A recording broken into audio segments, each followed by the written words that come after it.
Hello guys learning allot ਤੇ ਤੁਹਾਡਾ ਸਵਾਗਤ ਆ। ਸੋ ਦੋਸਤੋ ਅੱਜ ਦਾ ਜਿਹੜਾ ਆਪਣਾ ਟੌਪਿਕ ਆ ਉਹ ਹੈ NCERT ਮਤਲਬ national council of education research and training. So ਅੱਜ ਆਪਾਂ ਇਸ ਲੈਸਨ ਨੂੰ ਧਿਆਨ ਨਾਲ ਅਤੇ ਪੂਰੇ ਵਿਸਤਾਰ ਨਾਲ ਪੜ੍ਹਾਂਗੇ ਦੇਖਾਂਗੇ। ਸੋ ਤੁਸੀਂ ਇਸ ਲੈਸਨ ਨੂੰ ਪੂਰਾ ਦੇਖਣਾ। ਸੋ ਦੋਸਤੋ ਅਗਰ ਤੁਸੀਂ ਮੇਰੇ ਚੈਨਲ ਤੇ ਨਵੇਂ ਹੋ ਤਾਂ ਪਲੀਜ਼ ਮੇਰੇ ਚੈਨਲ ਨੂੰ ਸਬਸਕ੍ਰਾਈਬ ਕਰੋ, ਲਾਈਕ ਕਰੋ ਐਂਡ ਕਮੈਂਟ ਕਰੋ। ਸੋ ਚਲੋ ਆਪਾਂ ਜ਼ਿਆਦਾ ਗੱਲ ਨਾ ਕਰਦੇ ਹੋਏ ਆਪਣਾ ਚੈਪਟਰ ਆਪਣਾ ਲੈਸਨ ਸਟਾਰਟ ਕਰਦੇ ਹਾਂ।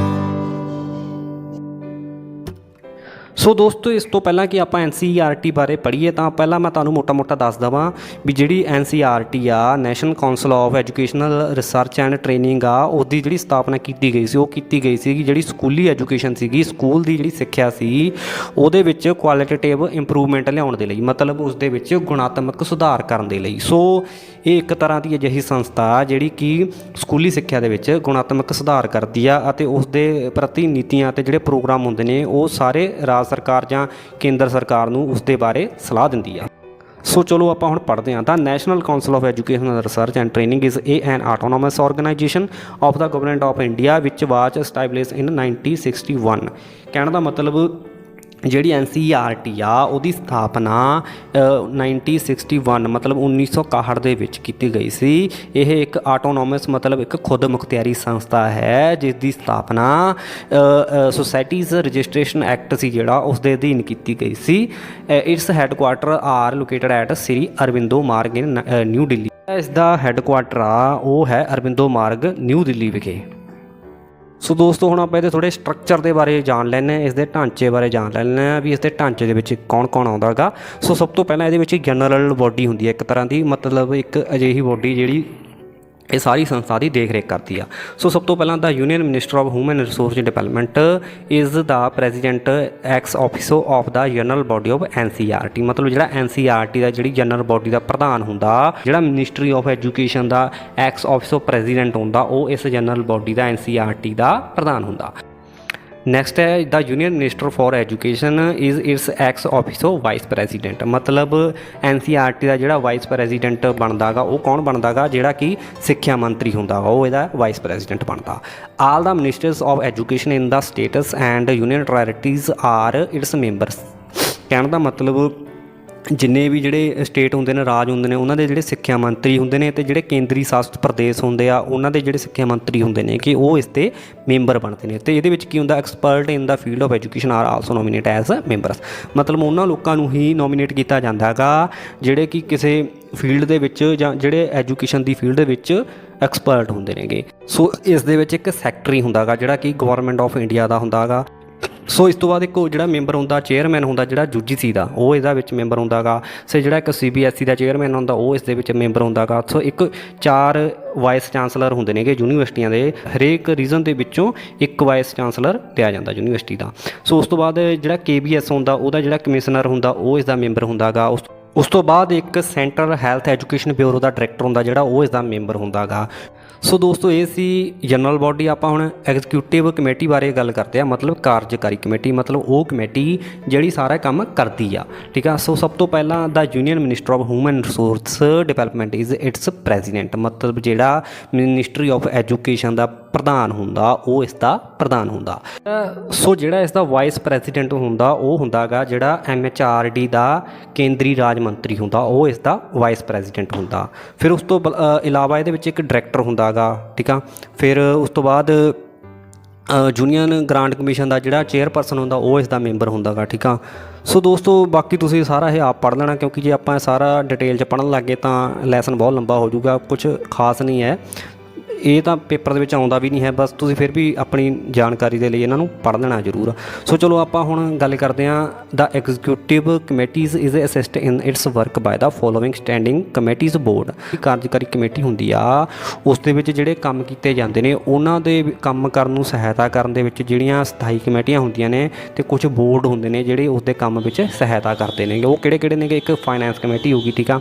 ਫਿਰ ਸਟੈਬਲਿਸ਼ ਕਮੇਟੀ ਹੋ ਗਈ, ਫਿਰ ਬਿਲਡਿੰਗ ਐਂਡ ਵਰਕਸ ਕਮੇਟੀ ਹੋ ਗਈ, प्रोग्रामेड एडवाइजरी कमेटी होगी, educational research and innovations committees होगी, एकेडमिक कमेटी ऑफ NIE होगी, ठीक है। Advisory board of the central institute of education technology होगी, advisory board of Pandit Sunder Lal Sharma central education of vocational education होगी। मतलब ये सारे ਕਮੇਟੀਜ਼ ਐਂਡ ਸਥਾਈ ਜਿਹੜੀਆਂ ਬੋਰਡ ਨੇਗੇ ਉਹ ਸਾਰੇ ਆਪਣੀ ਜਿਹੜੀ ਕਾਰਜਕਾਰੀ ਕਮੇਟੀ ਆ ਉਹਦੀ ਸਹਾਇਤਾ ਕਰਦੇ ਨੇਗੇ, ਉਸ ਦੇ ਕੰਮ ਕਰਨ ਦੇ ਵਿੱਚ ਸਹਾਇਤਾ ਕਰਦੇ ਨੇ।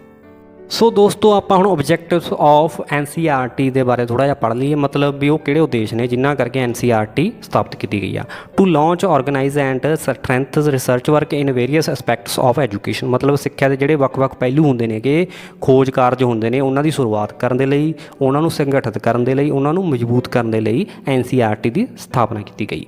To ensure success of the process, a good know of curriculum, learning materials have to be brought out by the NCERT।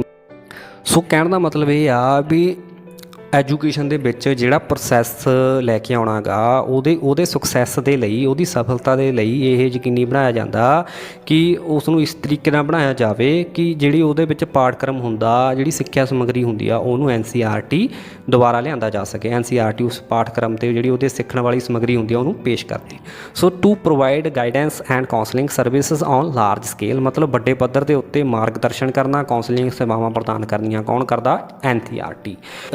to organize extension centers in training institute with the corporations of state governments of extend faculties pertaining of new method of and technology among them, ਮਤਲਬ ਜੇ ਸਰਕਾਰਾਂ ਅਤੇ ਜਿਹੜੀਆਂ ਰਾਜ ਸਰਕਾਰਾਂ ਨੇ ਉਹਨਾਂ ਦੇ ਜਿਹੜੇ ਸਿਖਲਾਈ ਸੰਸਥਾਵਾਂ ਨੇ ਉਹਨਾਂ ਦੇ ਵਿੱਚ ਵਿਕਾਸ ਕਰਨ ਦੇ ਲਈ ਨਵੀਆਂ ਤਕਨਾਲੋਜੀਆਂ ਦੀ ਸਹੂਲਤ ਪ੍ਰਦਾਨ ਕੀਤੀ ਜਾ ਸਕੇ। ਸੋ ਇਸ ਦੇ ਲਈ NCERT ਦੀ ਸਥਾਪਨਾ ਕੀਤੀ ਗਈ।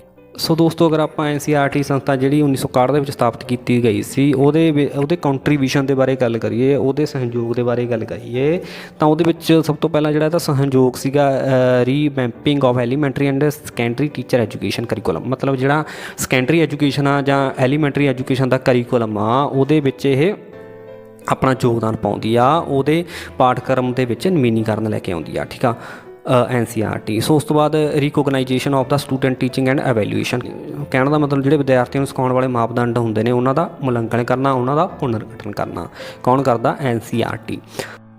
ਨੈਕਸਟ ਹੈ focusing on continue education of teacher through establishment of centres of continue education, ਮਤਲਬ ਜਿਹੜੇ ਅਧਿਆਪਕ ਹੁੰਦੇ ਨੇ ਉਹਨਾਂ ਦੀ ਜਿਹੜੀ ਨਿਰੰਤਰ ਸਿੱਖਿਆ ਦੇ ਉੱਤੇ ਧਿਆਨ ਕੇਂਦਰਿਤ ਕਰਨ ਦੇ ਲਈ ਨਿਰੰਤਰ ਸਿੱਖਿਆ ਦੇ ਕੇਂਦਰਾਂ ਦੀ ਸਥਾਪਨਾ ਕਰਨਾ। Recognisation to contribution to education by outstanding school teachers and teacher educator through a scheme of national awards, ਮਤਲਬ ਰਾਸ਼ਟਰੀ ਪੁਰਸਕਾਰਾਂ ਦੀ ਇੱਕ ਅਜਿਹੀ ਸਕੀਮ ਲੈ ਕੇ ਆਉਣਾ ਜਿਸ ਦੇ ਵਿੱਚ ਜਿਹੜੇ ਸਕੂਲ ਦੇ ਉੱਤਮ ਅਧਿਆਪਕ ਹੁੰਦੇ ਨੇਗੇ, ਅਜਿਹੇ ਅਧਿਆਪਕ ਹੁੰਦੇ ਨੇ ਜਿਨ੍ਹਾਂ ਨੇ ਸਿੱਖਿਆ ਦੇ ਵਿੱਚ ਆਪਣਾ ਬਹੁਤ ਵੱਡਾ ਯੋਗਦਾਨ ਪਾਇਆ ਹੁੰਦਾ, ਉਹਨਾਂ ਦੇ ਯੋਗਦਾਨ ਨੂੰ ਮਾਨਤਾ ਦਿੱਤੀ ਜਾਵੇ, ਉਹਨਾਂ ਨੂੰ ਪੁਰਸਕਾਰ ਦਿੱਤਾ ਜਾਵੇ। ਸੋ ਦੋਸਤੋ ਆਪਾਂ ਜਿਹੜੇ ਇਸ ਲੈਸਨ ਦਾ ਮੇਨ ਪਾਰਟ ਆ ਉਹ ਹੈ ਮੇਜਰ ਫੰਕਸ਼ਨਸ ਆਫ NCERT, ਮਤਲਬ NCERT ਦੇ ਉਹ ਕੰਮ ਜਿਹੜੇ ਉਹ ਕਰਦੀ ਆ। ਸੋ ਸਭ ਤੋਂ ਪਹਿਲਾਂ ਉਹ ਜਿਹੜਾ ਕੰਮ ਕਰਦੀ ਆ undertake aid promote and coordinate research in area related to school education, prepare and publish model text books, supplementary materials, newsletters, journals and other related literature, ਮਤਲਬ ਜਿਹੜੀਆਂ ਪਾਠ ਪੁਸਤਕਾਂ ਹੁੰਦੀਆਂ ਨੇਗੀਆਂ, ਹੋਰ ਸਮੱਗਰੀ ਹੁੰਦੀ ਆ, ਰਸਾਲੇ ਹੁੰਦੇ ਨੇਗੇ, ਉਹਨਾਂ ਨੂੰ ਪ੍ਰਕਾਸ਼ਿਤ ਕਰਨਾ, ਤਿਆਰ ਕਰਨਾ। ਠੀਕ ਆ, ਇਹ ਇਹਦਾ ਕੰਮ ਆ NCERT ਦਾ।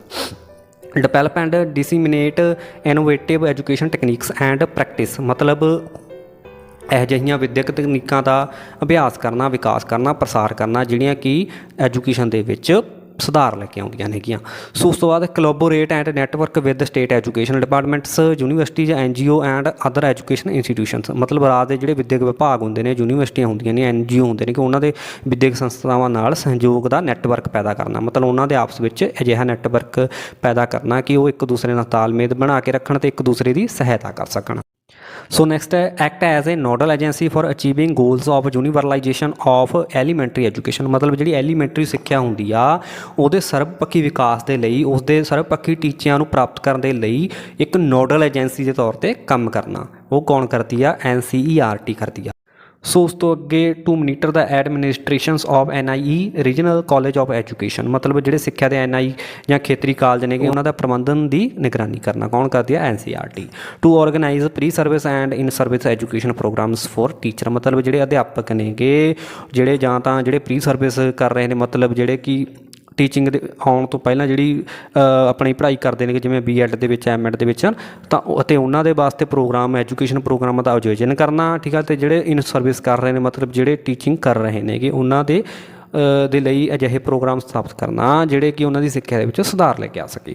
ਸੋ ਉਸ ਤੋਂ ਬਾਅਦ to search talent student for award of scholarship in science technology and social science, ਮਤਲਬ ਜਿਹੜੇ ਵਿਗਿਆਨ ਟੈਕਨੋਲੋਜੀ ਜਾਂ ਸਮਾਜਿਕ ਵਿਗਿਆਨ ਦੇ ਵਿੱਚ ਜਿਹੜੇ ਹੋਣਹਾਰ ਸਟੂਡੈਂਟ ਹੁੰਦੇ ਨੇ ਉਹਨਾਂ ਦੀ ਭਾਲ ਕਰਨੀ ਅਤੇ ਉਹਨਾਂ ਨੂੰ ਸਕਾਲਰਸ਼ਿਪ ਦੇਣੀ। ਉਸ ਤੋਂ ਅੱਗੇ to promote organise and foster research in all fields of education, ਮਤਲਬ ਸਿੱਖਿਆ ਦੇ ਸਾਰੇ ਖੇਤਰਾਂ ਵਿੱਚ ਖੋਜ ਨੂੰ ਉਤਸ਼ਾਹਿਤ ਕਰਨਾ, ਸੰਗਠਿਤ ਕਰਨਾ ਅਤੇ ਉਸ ਦਾ ਪਾਲਣ ਪੋਸ਼ਣ ਕਰਨਾ। To conduct special studies surveys and investigations, ਮਤਲਬ ਵਿਸ਼ੇਸ਼ ਅਧਿਐਨ ਕਰਨੇ, ਸਰਵੇਖਣ ਕਰਨੇ, ਪੜਤਾਲ ਕਰਨ ਦੇ ਲਈ ਹੈ ਨਾ ਐਜੂਕੇਸ਼ਨ ਦੇ ਵਿੱਚ।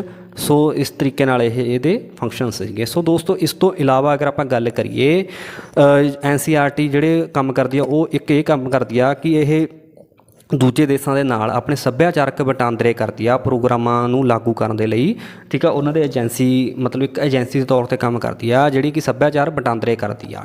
ਸੋ ਇਸ ਤੋਂ ਇਲਾਵਾ NCERT ਅੰਤਰਰਾਸ਼ਟਰੀ ਸੰਗਠਨਾਂ ਦੇ ਨਾਲ ਮਿਲ ਕੇ ਵਿਦੇਸ਼ੀ ਪ੍ਰਤੀਨਿਧੀਆਂ ਦੇ ਨਾਲ ਦੌਰਾ ਵੀ ਕਰਦੀ ਆ, ਠੀਕ ਆ। ਵਿਕਾਸਸ਼ੀਲ ਜਿਹੜੇ ਦੇਸ਼ ਹੁੰਦੇ ਨੇਗੇ ਉਹਨਾਂ ਦੇ ਨਾਲ ਇਹ ਵੱਖ-ਵੱਖ ਸਹੂਲਤਾਂ ਦੇ ਉੱਤੇ ਗੱਲ ਕਰਦੀ ਆ, ਸਿਖਲਾਈ ਸਹੂਲਤਾਂ ਦੀ ਪੇਸ਼ਕਸ਼ ਕਰਦੀ ਆ।